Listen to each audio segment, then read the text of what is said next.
электропроводностью. В сухом состоянии при трении, часто при расчесывании, волосы легко наэлектризовываются.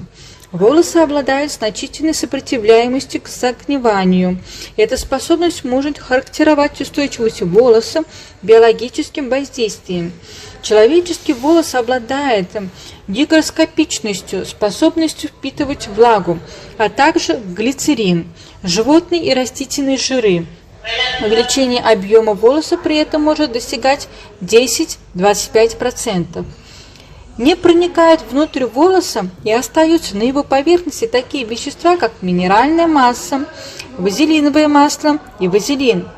Щелочи и окисляющие средства уменьшают прочность волос, но усиливают их способность впитывать воду, отчего волосы могут увеличивать свой объем 2-3 раза. При натягивании и закручивании волос смоченным